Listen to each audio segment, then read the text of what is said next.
ঘরটাকে প্রশান্তির নীর বানিয়ে রাখা। কি বানিয়ে রাখা? প্রশান্তির নীর। স্ত্রী হওয়া উচিত এমন যাকে দেখলে স্বামীর চোখ জুড়ায়, স্বামীর প্রাণ জুড়িয়ে যায়, স্বামীর হৃদয়টা ঠান্ডা হয়ে যায়, ঠিক কিনা? আর স্ত্রীর দিকে তাকালে যদি মেজাজ গরম হয়ে যায়, মেজাজ খিটখিটে হয়ে যায়, ঝামেলা আছে না নাই? ঝামেলা আছে। এজন্য মেহেরবানি করে আমাদের বোনরা যারা, এমন কোনো কাজ করবেন না যেটা স্বামীর মেজাজকে খিটখিটে করে দেয়, কারণ আল্লাহ তাআলা আপনাদেরকে তৈরি করেছে লিতাসকুনু ইলাইহা, স্বামী আপনার কাছে গেলেই যেন তার হৃদয়টা প্রশান্ত হয়ে যায়, ঠিক কিনা?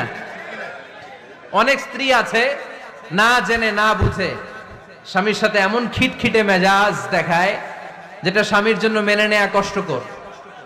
আমি একটা জরিপে পড়েছি, পৃথিবীর অনেক স্বামী স্ত্রীর কারণে হার্ট অ্যাটাক করে মারা যায়। আছে না নাই? এই তো ভুক্তভোগী পাওয়া গেছে।